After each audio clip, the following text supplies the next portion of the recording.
सत साहिब सतगुरुदेव की जय। बंदी छोड़ कबीर साहिब जी की जय। बंदी छोड़ गरीबदास जी महाराज जी की जय। स्वामी राम देवानंद जी गुरु महाराज जी की जय हो।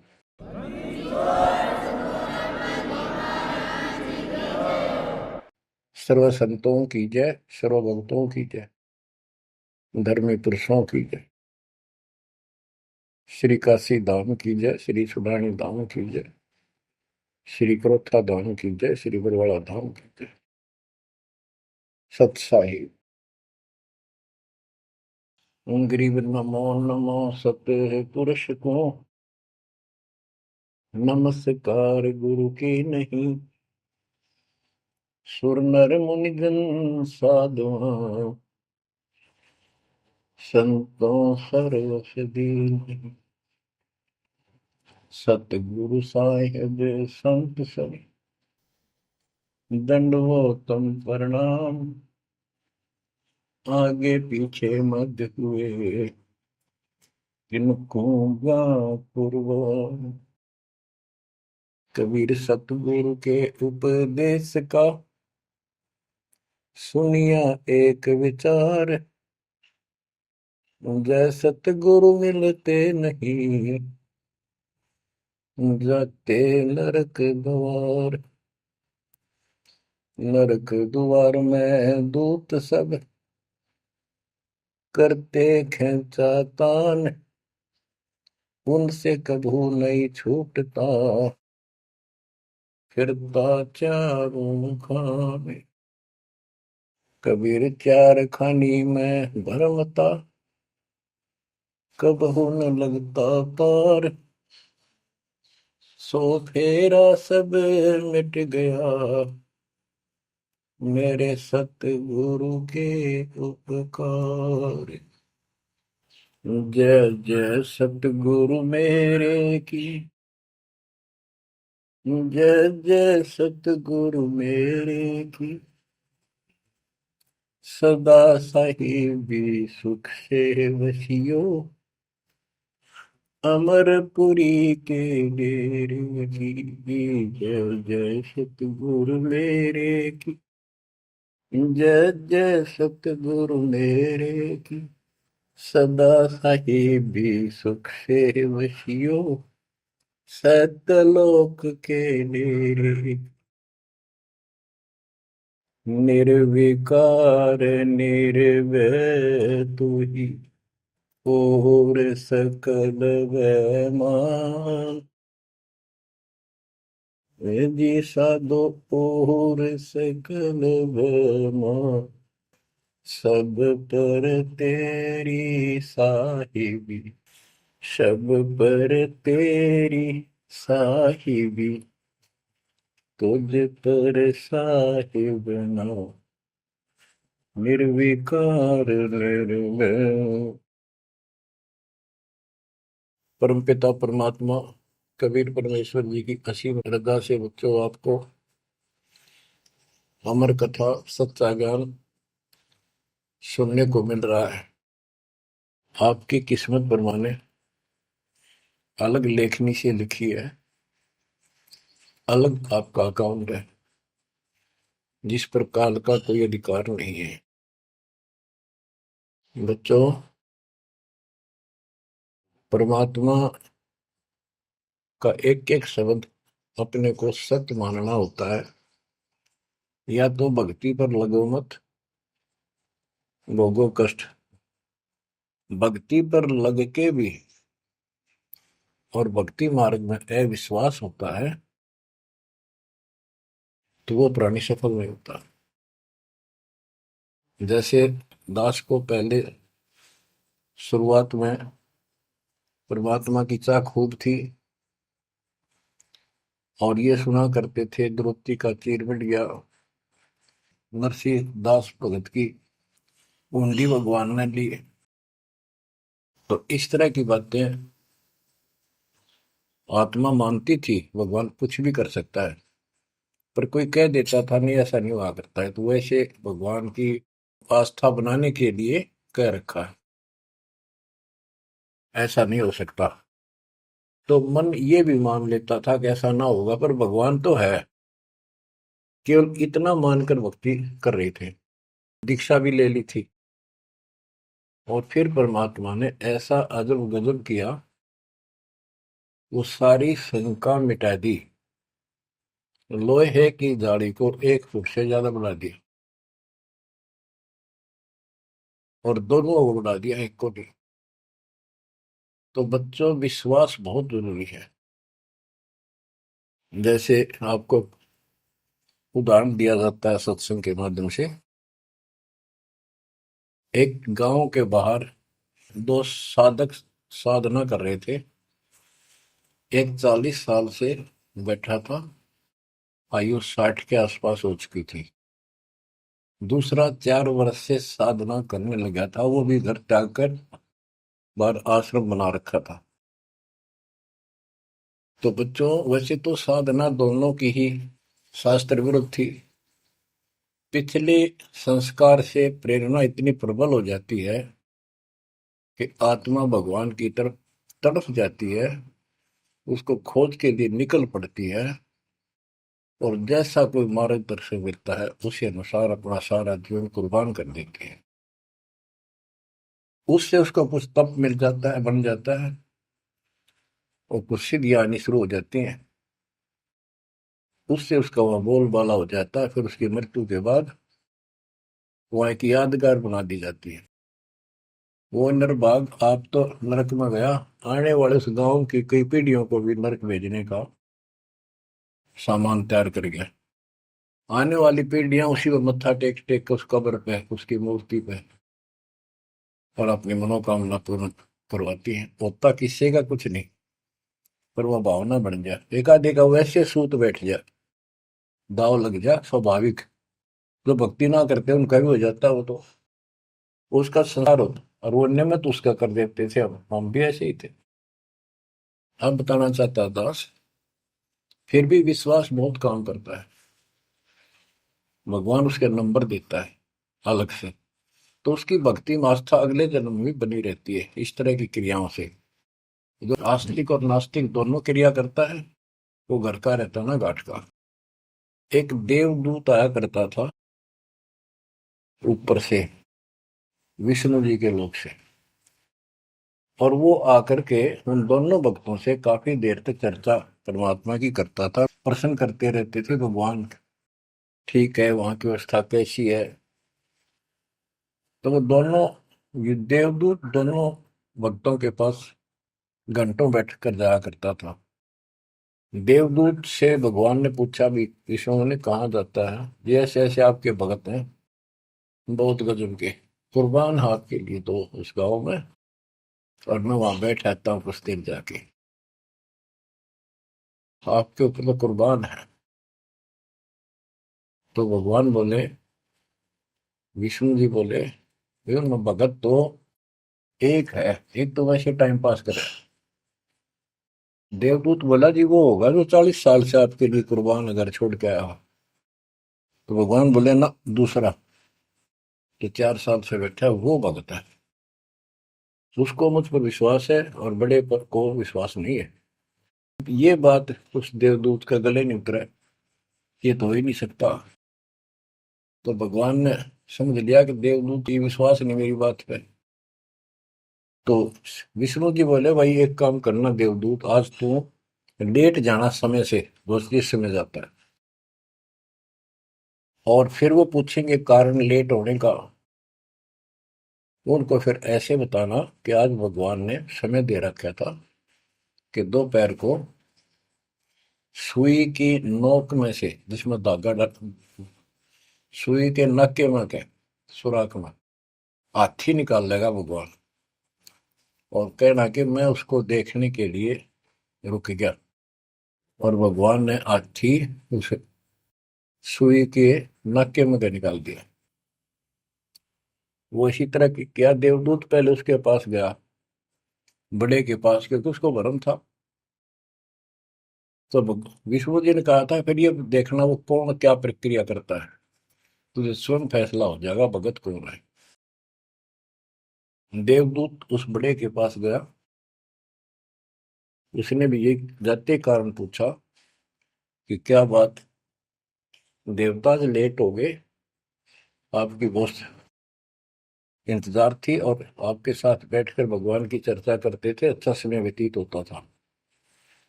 क्या बात होगी, क्या कारण हो गया, लेट हो आप आज? देवदूत ने वही बताया कि आज दोपहर को भगवान ने एक लीला करनी थी, वो देख कर आया। तो भगत बोला, क्या लीला की? कि कमाल कर दिया भाई, हद कर दी। भगवान ने एक हाथी को सुई के नक्के में निकाल दिया। इसको देख कर आया मैं, इसको देखने के लिए रुका था। भगत बोला, 40 साल वाला देवदूत, देवता, इसी झूठ बोल, किसी का जत जा, ये कभी हो सकता है? सुई के नक्के में का हाथी निकल जा, क्यों झूठ बोल रहा है? देवता होकर ऐसी बात कर रहा था। तो उस देव की होश उठ गया और उसके सारे अनुभव फेल हो गया। तो भगवान ठीक है, कहते हो तो कति डांगर है। जब इसको इतना विश्वास नहीं, भगवान कुछ नहीं कर सकता, तेरे जैसा घसियारा है, फिर भक्ति क्यों कर रहा है? देवदूत उठ कर चल पड़ा।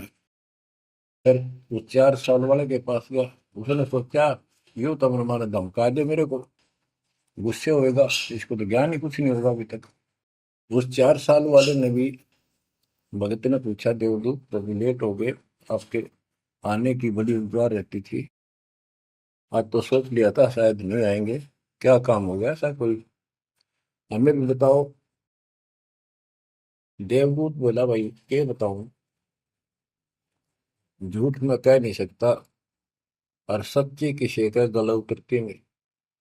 भगत बोला, बताओ तो सही क्या बात है? क्या दोपहर को भगवान ने एक लीला करनी थी, मैं उसको देखने के लिए रुक गया। क्या लीला थी? देवदूत बोला, सुई के नक्के में क्या भगवान ने हाथी निकालना था। भगत बोला, फिर क्या हो गया? कि वो निकाल दिया, कमाल कर दिया। बोला, बस भगवान ने निकाल दे, सारी पृथ्वी ने, धरती ने सुई के नक्के में गया, आप हाथी में आश्चर्य कर रहे हो? तो देवदूत ने सीने से लगा दिया उस बालक को। वो बोला, धन्य तेरे माता पिता जिससे जन्म हुआ। भक्ति कर विश्वास नहीं, तो खाक भक्ति है वो। कह कबीर सुनो विषा दो, मैं तो हूँ विश्वास में। तो अपने परमात्मा की विज्ञा पे अविश्वास नहीं होना चाहिए। और ये धीरे धीरे आपके साथ भी परमात्मा ऐसी लीला करते रहेंगे और कर भी दी होगी। और ना भी हो तो इतने सारे प्रमाण दिए जाते हैं, विश्वास कर लेना, परमात्मा की भक्ति से दूर ना होना। बच्चों, आपको अजब गजब का ज्ञान दास बता रहा है, जो संत गरीबदास जी ने परमात्मा से प्राप्त हुआ। और ऐसा निर्णायक ज्ञान है, इसका रिजल्ट इस पूरी कथा का फिर बाद में आपको बहुत अच्छा निष्कर्ष मिलेगा। पार्वती जी शिव की पत्नी और 108 बार मर चुकी थी। 109वें जन्म में भी उसने शिव जी को ही पति बनाया। ये संस्कार था उनका। नारद मुनि ने एक दिन आके पार्वती जी को समझाया कि हे माता, भगवान शंकर जी के पास एक ऐसा मंत्र है जो आपको बता देना, उस नाम के जाप से आप अमर हो जाओगे। अन्यथा आप 108 बार मर चुके हो, और वो भगवान उसकी प्रमाण के लिए आपके शरों की खोपड़ी की माला बना रखी है। 108 है, गिन दिए। पार्वती जी बोली, भाई नारद बिल्कुल सही है, 108 है। मैं पूछती हूँ ये किसके के यू क्या है, तो वो टाल मटोल कर जाते हैं। तो हे माता, आपका जन्म मरण मिट जाएगा। तो वो बोली, भाई ये मेरे बात समझ में नहीं आती कि शिव महाराज जी मेरे से कुछ नहीं छुपाते, और इसने ये कैसे छुपा रखा मंत्र मेरे से, मेरे से बहुत प्यार करते हैं। और बताते हैं तेरी मृत्यु के बाद मैं बहुत रोता था। तो नारद जी ने कहा, माता अभी तक आप उनको पति मानती हो, जिस दिन परमात्मा रूप देखोगी और उनको एक गुरु रूप में नम्र भाव से प्रश्न करोगी, कति अति नम्र होकर, तब ये गुप्त मंत्र आपको बताएगा। ये मंत्र शिव जी ने किसी को नहीं दिया आज तक, क्योंकि ऐसा किसी का लक है नहीं, ऐसा भाव किसी का है नहीं। तो आपको वो भाव बनाना पड़ेगा जिससे वो आपको ये अमर मंत्र दे दे। नारद कह के चला गया, पार्वती को बेचैनी होगी माता जी को। शिव जी जब घर आए और दिनों तो वो दूसरे ढंग से बात करा करती, क्योंकि पत्नी बराबर का हकदार होती है, हिस्सेदार होती है। उस दिन चरणों में लेट गई, दंडोत प्रणाम किया और चरण पकड़ के रोने लगी और कहने लगी, हे भगवान, मुझसे ऐसी कौन सी गलती बन गई कि आपने मेरे से वो अनमोल मंत्र छुपा रखा है। हे भगवान, मैं 108 बार मरी, क्या आप दुखी नहीं हुए होगे? मुझे वो नाम बता दे जिससे मेरा जन्म मरण मिट जाए। अब शिव जी उसके मुंह की तरफ देख रहा है, पार्वती की सारी आओ भाव को समझ रहा है। कहने लगा, पार्वती आज तेरे को कौन सा भगवान आत्मा मिल गया जिसने तेरी बुद्धि बदल दी? ये तेरी बुद्धि का ज्ञान नहीं है, तेरे को तो मैं जानता हूँ। ये बात तेरे मन में भी नहीं आती थी। मैंने कोशिश भी की, भक्ति किया करो, आप कह देती थी आप भगवान हो, मुझे क्या जरूरत है, मैं भगवान के साथ हूँ, मैं उनकी अर्धांगिनी हूँ। तब पार्वती जी ने बताया कि नारद जी आए थे, उन्होंने मुझे ये सब बताया। तो भगवान शंकर बोले, पार्वती सुन ले, जितनी बार तू मरी मेरा पागल जैसा हाल हो जाया करता था। एक बार तो राजा दक्ष के यज्ञ में जलकर मरी, तेरे अस्थि पिंजर को उठाए मैं 10,000 वर्ष तक घूमता रहा था, तो आप कंधे पर रख के और पार्वती पार्वती करता हूँ। तो एक सुदर्शन चक्कर आया, उसने काट के तेरे टुकड़े कर दिए शरीर के। जब मैं ठगा सा रह गया, मेरे हाथ कुछ नहीं बचा, फिर तेरा जन्म हो गया, शादी फिर होगी, वह भूल पड़ी। ये मंत्र ऐसा अजब गजब है, ये आम व्यक्ति को नहीं बताया जा सकता। भगवान शंकर जी ने कहा कि अब तेरी आत्मा सच्चे दिल से डिमांड कर रही है, अब मैं तुझे यू नाम दूंगा। गरीबदास जी बताते हैं कि जैसे सीप एक जानवर होता है, शंखला सा जैसे एक शंख होते हैं, इस टाइप के मजबूत शरीर का, और उसको सीप बोलते हैं, सीप।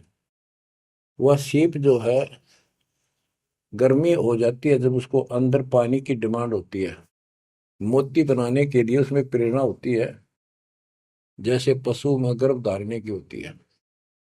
उस समय सीप समुद्र के ऊपर आ जाती है, ऊपर बादल गरज रहे होते हैं, यदि उसका मुख खुला हो और बारिश की एक बूंद भी उसके मुख में चली जा, तो उससे मोती बनना शुरू हो जाता है। उस बूंद को लेकर शिप वापस समुद्र में गोता लगा जाती है, उसमें मोती बन जाता है।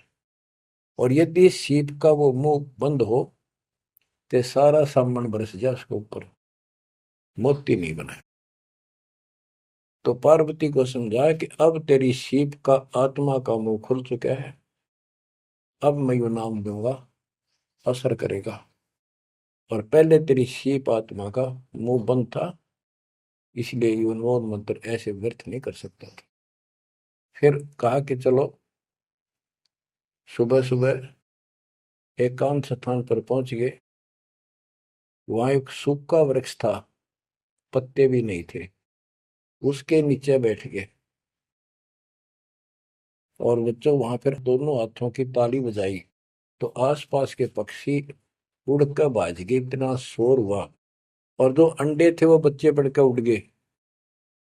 उसी वृक्ष की खोगड़ में एक खोखले स्थान पर तोते के अंडे थे। वो जो अंडे थे, उस स्वस्थ अंडे तो बच्चे बढ़ के उड़ गए। अस्वस्थ था एक अंडा, कति खराब हो गया था, गंदा हो गया था, वो वहीं रह गया। भगवान शंकर को पता नहीं था कि इसमें कोई तोते के बच्चे भी हैं, अंडे भी हैं। उनको मालूम था कि अंडे भी होंगे तो बच्चे बनकर जा चुके होंगे।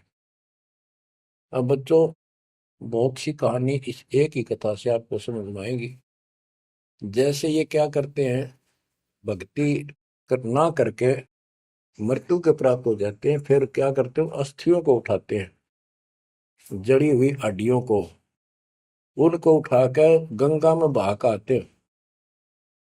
उनका उद्देश्य तो ये होता है कि इसको इतने गहरे पानी में डाल दे कि जो व्यक्ति मर जाता है, स्त्री या पुरुष, जब वो प्रेत बन जाता है तो अपने घर आता है। घर में वो अपने बॉडी को खोजता है, फिर वो जाता है शमशान घाट पे। उसको एहसास होता है कि ये ताजा ताजा जो फूके गए हैं, ये तेरी हड्डी है। उन हड्डियों को अपनी मान कर उनके चिपक जाता है भूत। और फिर कभी घर और कभी उन हड्डियों के पास वहां चक्कर काटता रहता है और परिवार वालों को तंग करता है। तो क्या कर, इसीलिए उसको उन हड्डियों समेत उठाकर उसने इसी जगह डालते हैं, उसको भेदा नहीं लगता और वो भटक भटक के चला जाता है। तो बच्चों, अब हमने न तो ये क्रिया करनी क्योंकि हम भूत बनाए को नहीं, हमारी सच्ची भक्ति है और उससे कोई समाधान नहीं हो जाता।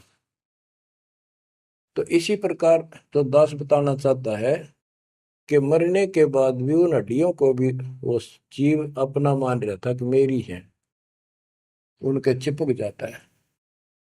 इसी प्रकार जो गंदा अंडा हो गया था, वो आत्मा उसका चिपकी हुई थी कि मेरा है।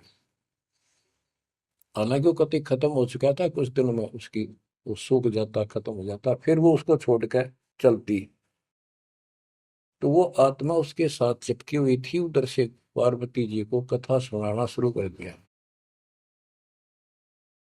अमर कथा सुनाई। क्योंकि गरीबदास जी कहते हैं, कबीर साहब ने बताया, हम बैरागी ब्रह्मपद सन्यासी महादेव, सोहम मंत्र दिया शिव जी को, वो करे हमारी सेव। तो कबीर साहब ने इन सब को यो अमर ज्ञान सुनाया था, सतलोक वाला, सृष्टि रचना सब सुनाई। भगवान ऐसा है, भगवान ऊपर है, भगवान ऐसा है, वो सबका मालिक है। जब तो मान ली, प्रथम नाम एक ले लिया, किसी को ओम दे दिया, किसी को सोम दे दिया, किसी को श्रीयम हरियम दे दिया, किसी को किलियम। इस तरह इनको अपना बनाया परमात्मा ने। और फिर सोचा था कि दोबारा मैं आऊंगा, अगर इनकी बुद्धि काम करेगी, इनकी आस्था ठीक रही, तो फिर नए सिरे तो मंत्र पहला दूंगा। जब दूसरी बार परमात्मा गए तो इन सब की बुद्धि काल ने फेर दी। इन्होंने सुनी भी नहीं कबीर साहब की बात। तो कबीर साहब वापस आ गए। अब वो ज्ञान शिव जी को था, पार्वती को बताया और मंत्र दिया उसको। अब बच्चों, 5 नाम शिव जी को बताए थे, लेकिन शिव जी विशेषकर एक सोहम मंत्र ही जाप करता है। ये चक्कर ये है कि जो गुरु बताते हैं हम उस पर ना रुक करके फिर मनमुखी जरूर करते हैं कोई कोई। और परमात्मा जी ने, कबीर साहब ने शिव जी को सब कमलों का भेद बताया था। ये योगी था, इससे तो एक कमल भी नहीं सुलझा था, एक भी, और अभी तक नहीं सुलझा है, लेकिन ज्ञान सारा बता दिया था। तो पार्वती को सुनाया जा रहा था ज्ञान, पार्वती यश करती जा रही थी, देखो ये मूल कमल है, आगे चलो स्वाद चक्र है, फिर नाभि कमल है, हृदय कमल है, उसमें ऐसे ऐसे देवता हैं, कंठ कमल में ऐसा है, त्रिकुटी कमल तक पहुंचा दिया बस। पार्वती जी ध्यान मग्न होगी, उसको नींद आ गई, बोलना बंद कर दिया। उधर से वो पक्षी इस कथा को सुनने से वो अंडा स्वस्थ हो गया तोते का, और ओंकार्य बुलंद आ गया। शिव जी ने देखा, आवाज और तरह की आई, पार्वती तो सो रही है, लटके ले रही है बैठी बैठी। आवाज कहाँ से आई? उसने देखा एक पक्षी उस वृक्ष की खोगड़ में, उथोथे स्थान में नजर पड़ा। पक्षी उड़ कर भाग लिया। शिवजी उसके पीछे चल पड़े कि इसने मेरा ज्ञान चुरा लिया। आकाश में उड़ गया, उड़ के पीछे हो लिया। ये तोते वाला जीव परमात्मा की अमर कथा सुनता है, उसमें भी शक्ति सिद्धि आ गई थी। और ये ज्ञान जो है पूरे पहुंचे हुए संत से सिद्धि युक्त और अधिकारी से सुनने से ज्यादा असर करता है। भगवान शिव तीन लोक के प्रधान है, इनमें आध्यात्मिक शक्ति है। वो साथ मिलकर उसकी आध्यात्मिक शक्ति के साथ वो वाणी परमात्मा अमर कथा उसके भी बॉडी में गई, उसमें सिद्धि आ गई। मोक्ष तो बहुत दूर की बातें हैं, ये तो लंबा चैप्टर है, लंबी कहानी है। लेकिन सब थोड़ा थोड़ा हिंट आपको देना पड़ता है, कहीं कभी कोई मिसगाइड ना कर दे। सिद्धियों कहते ये अष्ट सिद्धि नौ निधि के भरे पड़े हैं शिव जी, और इनके वचन से भी सिद्धि आ जाती है, किसी को ये कह दे तो। लेकिन सिद्धियां ने के चाटा, ये मोक्ष तो ना हुआ है। भाव कहने का ये है कि वो तोते वाला प्राणी वेद व्यास के आश्रम में पहुंच गया, उड़ता उड़ता पीछे पीछे शिव जी। वहां शरीर छोड़ गए, और व्यास की पत्नी ने जमाई ली थी, उसके द्वारा सांस के द्वारा वो सूक्ष्म जीव अंदर चला गया। और जब गर्भ धारण का समय आया तो उनके गर्भ में स्थान लिया, उस बच्चे के शरीर में प्रवेश हो गया, 12 वर्ष तक वहीं रहा। आगे कथा इसमें आगे आएगी, वो बताऊंगा। अब ये वाणी सुनाऊंगा जो आसानी से आपको समझ में आएगी। मोक्ष मुक्ति का लख्यान बेवा, ब्रह्म में पुत्र व्यास सुखदेवा। सतगुर मेरा महादेव पंका, 84 की मिटी न शंका। के महादेव जैसे भी उनको मिले, फिर भी 84 लाख योनियों का चक्कर उसका मिटा नहीं। 78 जन्म गौरी भरमाई, शिव को रुणमाला गले लाई। अर्ध शरीरी देवी गौरा, जिनका थीर बयानी मोरा। 108 जन्म पार्वती जन्मती मरती रही, और शिव जी ने उसके सिर की माला, सिर के रुंड खोपड़ियां माला बनाकर गले में डाल रखी थी। अर्ध शरीरी देवी गौरा, जिनका थीर भया नहीं भौरा। अर्धंगनी थी शिव की पार्वती, और उसका भी मोक्ष नहीं हुआ। नारद मुनि उपदेश बखाना, गिरजा सुनो मोक्ष पद ज्ञाना। सुन हे देवी गौरा माई, 68 तीर्थ पर भी नाई। पिंड प्रदान किए कह बारा, खुला नहीं मुक्ति का द्वारा। जब पिंड प्रदान कहते हैं ना, पिंड प्रदान करने से भूत जुनी जा छूटे थे, पिंड प्रदान करंत गरीबदास जिंदा कह नहीं मिला भगवंत। जैसे पार्वती भूत पड़ गई, पिंड प्रदान कर दिए, भूत जुनी छूट गई, और फिर पता नहीं किस दुनिया में चला जाता प्राणी। इसके संस्कार अच्छे थे, ये फिर मनुष्य जीवन, लड़की का जन्म हुआ, शिव जी के ब्याही गई। ये पिछले जन्म जन्मांतर की शक्ति भक्ति के कारण मनुष्य जीवन ज्यादा भी हो सकते हैं। लेकिन मोक्ष न होने से फिर 84 लाख योनियों में जाना था। इस पार्वती ने भी आगे भी जाएगी। शिव जी भी मरेगा, पार्वती भी मरेगी, और फिर ये 84 लाख योनियों में जाएंगे। कहते हैं चंद सूरज की आयु लग, जो जीव का रह शरीर। सतगुर से बैठा नहीं तो अंत कीर का कीर। अगर चांद सूरज की आयु तक भी जीव का शरीर रहे और पूरा सतगुरु मिला नहीं, तो अंत में कीड़े मकोड़े बनेगा। अब नारद जी बता रहे पार्वती जी को, सुन हे देवी गौरा माई, 68 तीर्थ पर भी नाई। पिंड प्रदान किए कह बारा, खुला नहीं मुक्ति का द्वार। सारे कर्म कांड कर लिए तेरे मृत्यु के बाद, तेरा फिर भी मोक्ष नहीं हुआ, फिर जन्म हुआ। रुंडमाला शिव के गले माही, सो देवी तुम जानो माही। ग्रीव रुंडमाला शिव के गले, गेजा के सब शीश। भक्ति दुराई देव को ना परसा जगदीश। तुमरा देवी रूप विशाला, शिव तो पैर रहे रुंगमाला, भौतक पर लहो हो जाई, लंबी उम्र शिव कलिमाई। दीर्घायु शिव है अनुरागी, तुम देवी गौरी दिल त्यागी। मूल मंत्र ने नाम सुनाया, ताते कल्प हुए तेरी काया। महादेव देवनपति देवा, जाकी करी न गौरी सेवा, कर बंधन कर शीश नवाओ, तन मन अर्पो शीश चढ़ाओ।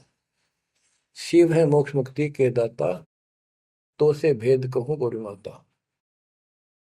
चरण गहो चिंतामणि केरा, ताते प्राण अभय हो तेरा। कमल रूप देवी दिल की न्या, नारद मुनि उपदेशी चीन्या। जब आए शिव मंदिर अवधूता, देवी चरण लिए शत्रुपा। अब कहते नारद के कहने से पार्वती जी ने, गौरी देवी ने कतिक पाक साफ दिल कर लिया, कमल की तरह। कमल के ऊपर कोई मैल नहीं होता, ना कोई धूल टिकती है, ना जल टिकता है, ना कोई कीचड़ टिकता है। तो ऐसा साफ दिल किया। और जब शिवजी घर पर आए, उनके चरणों में चरण लिए शत्रुपा, सच्चे भाव से चरण लिए। चरण पकड़ रोवत है बाला, मोरे शीश किए रूपमाला। मोसे भक्ति दुराई देवा, न जाने नी तुम्हारी सेवा। मोसे भक्ति दुराई स्वामी, हमसे भेद कहो निज दामी। मैं अबला हूं बाला बोली, पार निभाओ हमारी डोली। कति चरण पकड़ के कहने लगी, मैं तो बोली बोली सी लड़की हूं, और मेरा बेड़ा पार करो। बच्चों, ये सारी कहानी आपको मौखिक सुना दी। इन वाणियों में सारा इसी का निष्कर्ष है। अब क्या बताते हैं, गृह मूल मंत्र महबूब का एक सुनाओ मोही। पार्वती जी कहती है शिव जी को कि उस परमात्मा का समर्थ शक्ति का जो मूल मंत्र है वो मुझे बता दो। अब इन मूल मंत्र का पता नहीं, जिस भी नाम को ये गुप्त रखते हैं, जो विशेष नाम इनके पास है, उसी को मूल मंत्र मांग रहे थे। गृह मूल मंत्र महबूब का ए सुनाओ मोही, युगन युगन के पातक कटे, छूटे तें दिल द्रोही। पूर्व जन्म की कथा सुनाओ, मूल मंत्र हमें शिव गोराओ। भूल रही भवसागर हमी, मोक्ष मुक्ति के दाता तुम ही। शिव बोले सुन देवी बाता, को उपदेशी मिला विदाता। ये तो ना ही ज्ञान तुम्हारा, हम सो भेद कहो परवार। कि आज जैसे तू बोल रही है कि तेरी बुद्धि की बात नहीं, तुझे कौन ऐसा भगवान आत्मा मिल गया जिसने तेरा मन फेर किया। गिरजा कह सुनो शिव स्वामी, तारण तर आदि घरनामी। नारद मुनि उपदेश समोदम, दीन ज्ञान ध्यान परमोदम। शिव समर्थ बोले हैं जब ही, गौरी ज्ञान सुनाया तब ही। कोटि कल्प प्रलय युग बीती, ज्ञान ध्यान सब ही परचिति। तुमरा मन नारद मुनि फेरा, सुनो ज्ञान तुम गौरी मेरा। बनखंड चलो गौरी दीवानी, पंछी सुने न हमारी बानी। ऐसे स्थान पर चलो पक्षी भी कोई हमारी बात ना सुन सके। जब शिवकर से लाई तारी, उड़ गए पंछी नर और नारी। जहां एक सूखा तरवर ताक्या, वहां पर एक सूखा वृक्ष देखा। शिव को आसन तहां वहां रखा, उसके नीचे अपना आसन लगा दिया, पार्वती को साथ बैठा दिया। जहां एक गंदा अंडा तिसमाही, तिस जाने तय समर्थ साई। योग असंख्य कल्प बरमाया, पूर्व जन्म कोई पिछला आया। अब तुम सुनो गौरी मेरा ज्ञाना, आसन मुख कर कोटिसाना। आसन पदम लगाओ गौरा, मेर दंड सुधा कर भोगा। गरीब आसन पदम लगाए कर, भंवर चुड़ाओ सुन। अनहद नादू बाजही, जहां लगाओ तुम।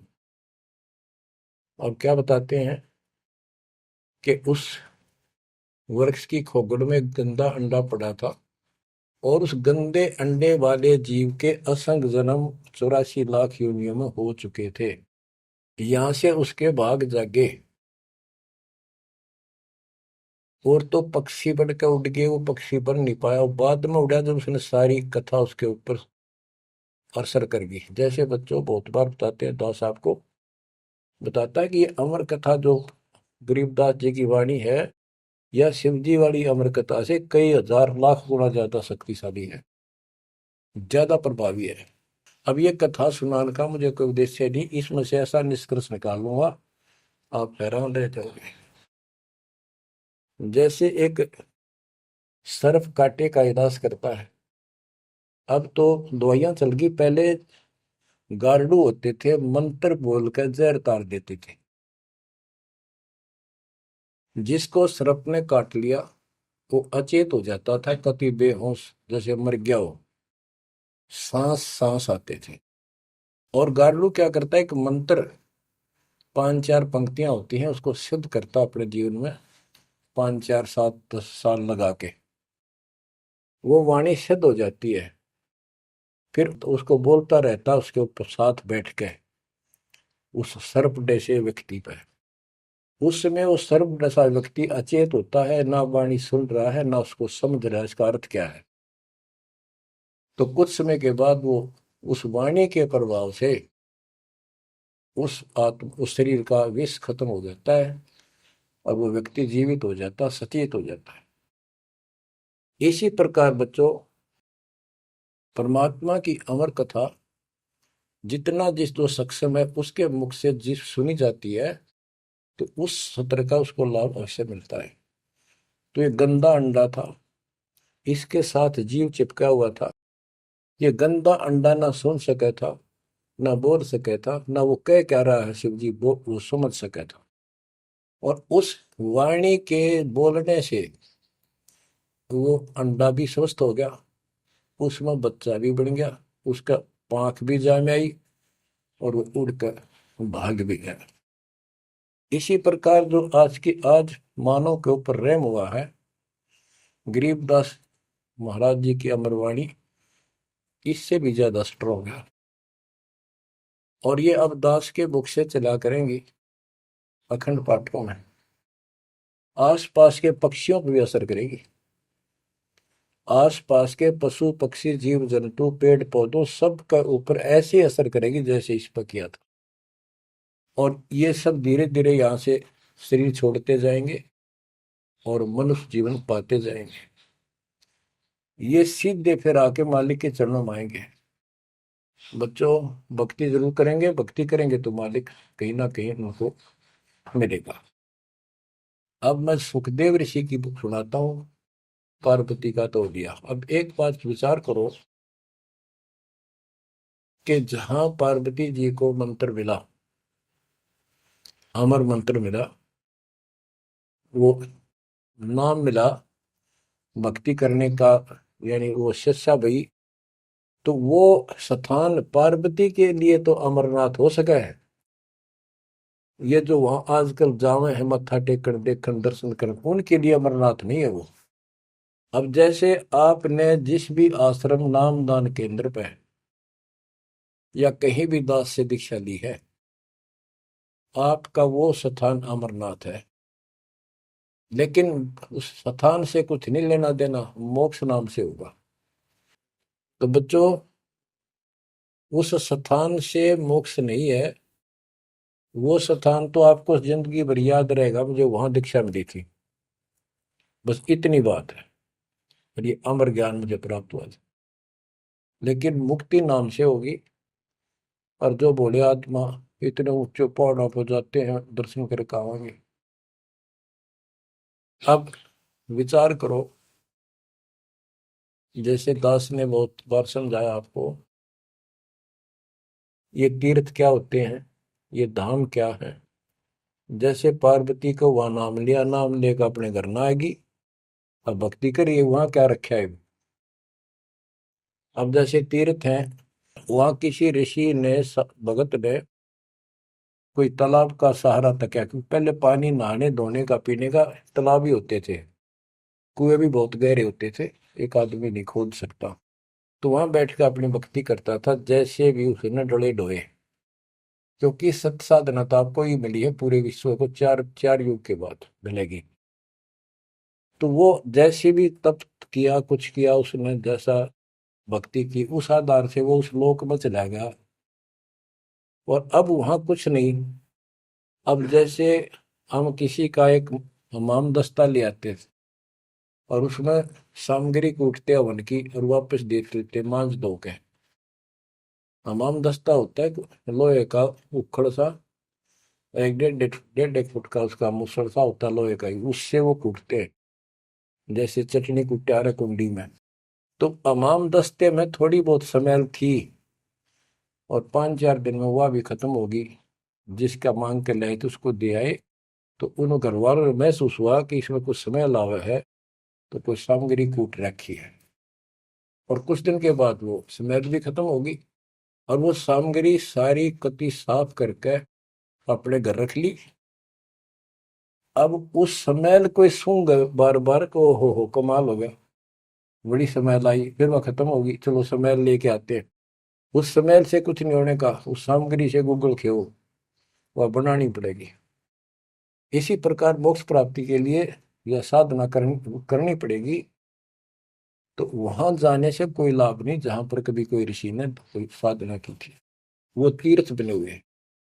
तो काल ने परमात्मा से कहा था, जो मालिक आए थे जोगजीत रूप में, अपने बच्चे ज्ञानी के रूप में, जोगजीत रूप में, सहजदास रूप में, कई रूप में हम आते रहते हैं। तब काल ने सारी वचनबद्ध करा के मालिक को और फिर अपनी वह दुष्टता दिखाई थी। यूं कहा था, जाओ ज्ञानी वैसे जाओ, जोग जीत संसारा, जीव न माने कहा तुम्हारा। जीव तुम्हारा कहा न माने, हमरी और वो बात बखाने, तीर्थ व्रत और झूठे जब तब मन लाऊं, देवी देव देवर पुजवाऊं, या वो जीव को बरमाऊं। द्वादश पंथ करूं मैं साजा, नाम तुम्हारा ले करूं आवाजा। द्वादश पंथ जो नाम जो ले, सो मेरे मुख में आम समोई, और अनेक पंथ चलाऊं, या विद जीवों को बरमाऊं। तो आज वो सारा काम इसने कर रखा है। अब आप किसी को समझा के देख लो, आपके सर हो जाते हैं। तुम हमारे देवताओं को ऐसे बताते हो, हमारी साधना को गलत बताते हो, तीर्थों में जाना ठीक नहीं, व्रत रखना ठीक नहीं। तो काल ने बोल रखा था कि हमारी ओर हो बाद बखाने, हमारी ओर हमारा तरफ पक्ष लेकर के वाद विवाद किया करेंगे। अब बच्चों, जो दास बता रहा है कि जो अमर पाठ और अखंड पाठ या वैसे वाणी सत्संग जहां भी चल रहे हैं, चला करेंगे, चलते हैं, चल रहे चलेंगे, वहां आस पास के पक्षियों को भी इसका राहत मिलेगी। और जैसे सुखदेव ऋषि, सुखदेव व्यास जी की पत्नी के पेट में समा गया, गर्भ में, उसके बाद 12 वर्ष तक गर्भ में रहा। वहां उसको याद रहा कि पिछले जन्म तो असंख्य खो दिए, भक्ति नहीं बड़ी, अब के मानव शरीर प्राप्त हुआ और बाहर जाते भूल पड़ जाती है तो जुल्म हो जाता है। इस डर के मारे गर्भ से बाहर लिया। 12 वर्ष बीत गए, ब्रह्मा विष्णु महेश को टेंशन हुई, ये तीनों आ गए। इन्होंने कहा कि सुखदेव बाहर आओ, 12 वर्ष तक गर्भ में ठीक नहीं, हमारी मर्यादा खत्म होती है। 9 महीने भी माताएं गर्भ में बच्चा रखती है, बहुत परेशान हो जाती है, और 12-12 वर्ष रक्षा करेंगी, ये गलत परंपरा डलती है, आप ऐसा ना करो, बाहर आओ। तो सुखदेव ऋषि ने कहा कि हे परवरदिगारो, हे भगवानो, अब मुझे ज्ञान हो गया, बाहर आती है आपकी माया, यह त्रिगुणमयी माया हमें अचेत कर देती है, सब बुला देती है, इस माया ने रोक दो, फिर मैं बाहर आऊं। इन्होंने कहा भाई ज्यादा हम भी नहीं रोक सकते, ये हमारे से भी बहुत ज्यादा प्रबल है, हमारे बस की बात नहीं है, बस कुछ सेकंड के लिए रोक सकते हैं। तब उसने कहा जी कुछ सेकंड के लिए रोक दो। तो कुछ क्षण के लिए रोकी, इतना में सुखदेव बाहर आया। तो उसको भक्ति की प्रेरणा बनी रही, भगवान की याद रही। उसी समय 9 नाथ 84 सिद्ध, यानी 93 बच्चे और लड़के पैदा हुए, ऐसा इत्तेफाक था, संस्कार था उनका। उनको भी ये बातें याद रही, उनमें से 9 तो नाथ बन गए। और 84 सिद्ध कहलाए। उन्होंने भक्ति की प्रेरणा बन गई, बचपन से ही मालिक की याद बनी रही। लेकिन सच्चा सतगुरु ना मिलने से ये भी डले डोए। अब बच्चों ज्ञान पूरा आ चुका है और वो ठीक का समय आ गया है। गुरु पूरा, ज्ञान पूरा, भगवान पूरा। तो अब जो ये वाणी चले हैं और दास के मुख से चला करेंगी, ये कत्युत मस्तार देंगी। काल के पता नहीं कितने जुगाड़ को तोड़ेंगी, कितने जीवों का उद्धार बनेगा। मनुष्य का तो कहना ही क्या, डांगर डोर पशु पक्षी कीड़े मकोड़ों को भी सहारा मिलेगा इसका। ये इन पुराणों से कथा है और ये आपके सामने सच्चाई किस तरह है। अब तो सुखदेव ऋषि जब बाहर आया, उड़ कर चल पड़ा वहां से। पिता ने कहा बेटा, व्यास जी ने कहा पुत्र, एक बार शकल तो दिखा दे। 12 वर्ष इंतजार की, पुत्र होगा। तब उसने कहा एक देवा दूतम, कोई किसी का पिता नहीं पूतम। पिताजी पता नहीं कितनी बार तू मेरा पिता बन लिया, पता ना कितनी बार मैं तेरा पिता बन लिया। अब मुझे समझ में आ गई है, मैं आपकी तरफ देखूं नहीं, मेरा मोह बन जाएगा। ये छूत की बीमारी है, ये मोह। ये विस्तार से फिर कभी बताएंगे। और ये हम आप लावा जाने का, लेकिन ये उसकी गलती थी। ज्ञान ना होने से इसने इतना ही समझ थी जो कि वो उस समय गलती कर गया। चलो जो भी इसकी सोच थी, उस आधार से ये वहां से चल पड़ा। पिता पीछे पीछे मोह में दूर तक गया, वहां से आकाश में उड़ गया, अंतर ध्यान हो गया। आगे जाकर फिर प्रकट हो गया अपने और नाल, जो बच्चे की नाभि से, माँ की नाभि से चिपकी होती है, वह गेल बाहर आकर टूट गई, टूट कर बाहर आ गई। वो बाद में काटा करते हुए बिना कटवाई कंधे पर घेर कर उठ गया, आगे काटूंगा। अब आकाश में उड़न की सिद्धि उसमें उस मंत्र से आ गई, वो अमर कथा से। अमर कथा में शिव जी ने पूर्ण परमात्मा की महिमा बताई, जो कबीर साहब ने उसको सुना रखी थी। इसमें काफी प्रकरण है, अब इतना समय नहीं जो मैं वो शायरी बताऊंगा आपको। कभी परमात्मा ने दया की बड़ी जेल में, फिर उनको विस्तार से समझाया करेंगे। तो कहने का भाव ये है कि सुखदेव ऋषि को अभिमान हो गया कि मैं बहुत बड़ा सिद्ध पुरुष हूं, आकाश में उड़ जाता हूं। तो बच्चों स्वर्ग में जाने लग गया,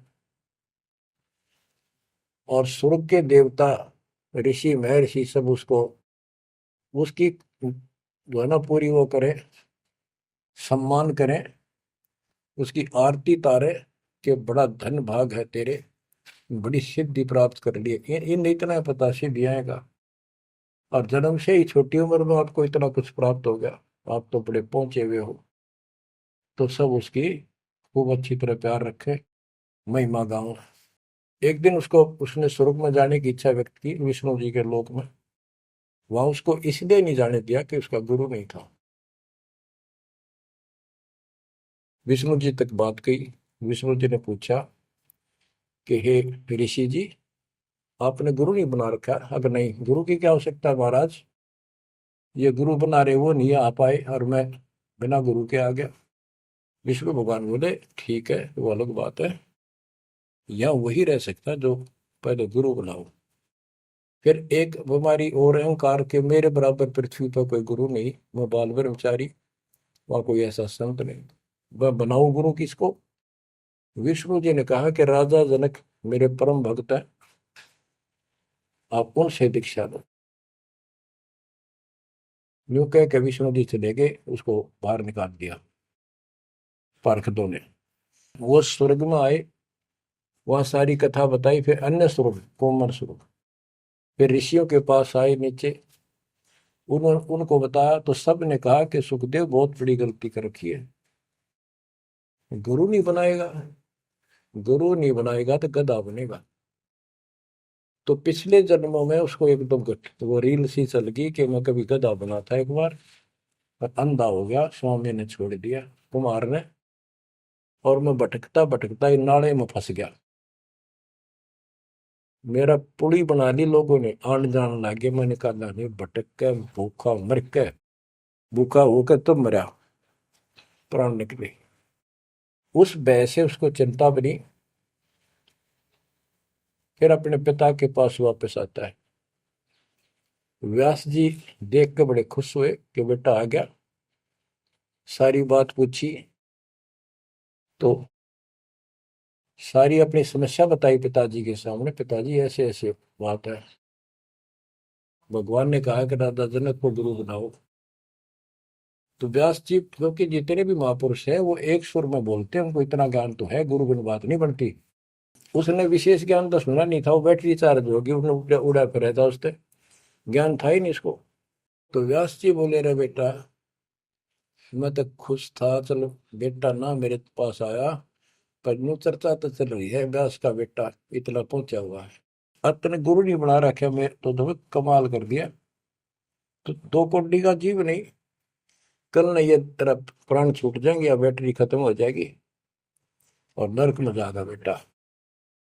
गुरु बिन बात पड़ती है।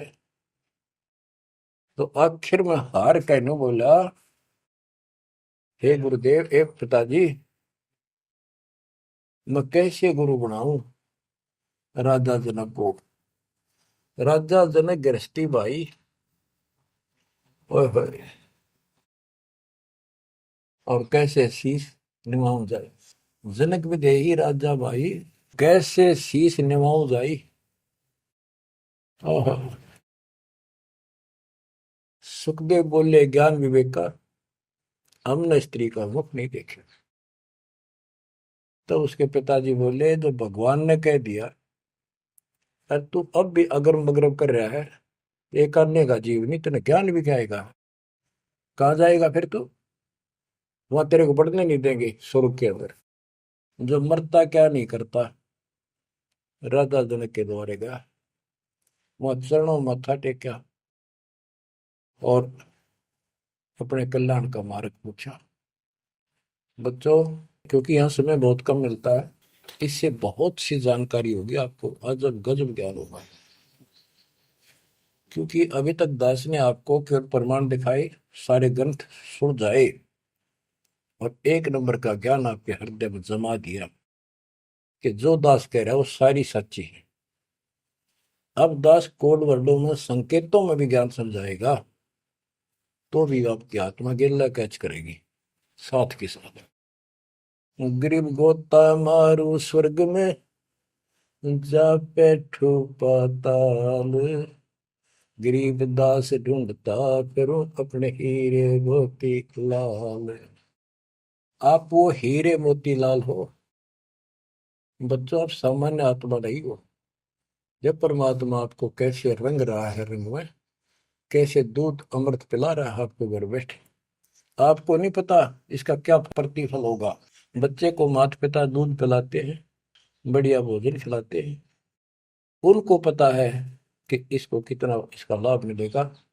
बच्चे को ज्ञान नहीं होता, वो धक्के तो पिलावे, खेलने लग रहा हो, माँ लाओगी बुला के, आजा भाई आजा बेटी, दूध पियावेगी। बस दूध पीता पीता भी इन्होंने सोचा है, बच्चा अब छोड़ दे, जल्दी ही टांग ठोकूं, बाहर खेल का हूं। अब वह दूध पिया के फिर छोड़ देती, जा भाई खेल है तू। तो बच्चों, ये अमृत दूध है आपकी आत्मा के लिए। अपना काम करो, संसारी काम करो, फिर तो दिन का जो होमवर्क क्लास वर्क है वो भी करो। तो ज्ञान का जो असर है ये व्यर्थ नहीं जाएगा, आपकी आत्मा को इतनी ताकत दे देगा जिसमें भक्ति बिल्कुल सुदृढ़ हो जाएगी, सुरक्षित रहने लग जाएगी। क्योंकि मन में दोष नहीं रहेगा, कोई गलती करे बनेगी नहीं, तो सब कुछ सुरक्षित रहेगा। आपके मोक्ष के लिए परमात्मा ने कसर नहीं छोड़ रखी, जो भी संभव व्यवस्था है वो सारी कर दी है। बच्चों, तुम भी दया करियो, रहम करियो उस परम पिता पे। और इस दास की उम्र देखो, और दास कहाँ है 9 साल से, ये देखो, और यहाँ से आपके लिए क्या कर दिया उस दाता ने। उस मालिक को देखो ध्यान से। आप बालक नहीं हो, आपकी आत्मा में समझ आ जानी चाहिए कि ये क्या हो रहा है। कुर्बान हो जाओ, संसार की भूल जाओ बातों को। जो ज्ञान हम देते हैं उसके ऊपर समर्पित हो जाओ। तन मन धन सब अर्पिए, भक्ति मुक्ति के काज, जिनके उनमें बंदगी के इंद्र का राज। बच्चों, इंद्रिय कर्म न लग लगार, जो भजन करे निर्बुंदरे, गरीबदास जग कीर्ति होगी, जब लग सूरज चंद्रे, जब लग सूरज चंद्रे। बच्चों, आने वाली पीढ़ियां आपको भी याद करा करेंगी, जब तक चांद सूरज रहेंगे आपका नाम रहेगा कि हमारे कौन माता पिता, कौन दादा परदादा दादी इसे अमृत ज्ञान को हमारे कुल में लाए थे। आने वाली पीढ़ियों के उद्धार के लिए तुम जिम्मेवार हो। कुर्बान हो जाओ। परमात्मा आपको मोक्ष दे, सदा सुखी रखे। सत साई।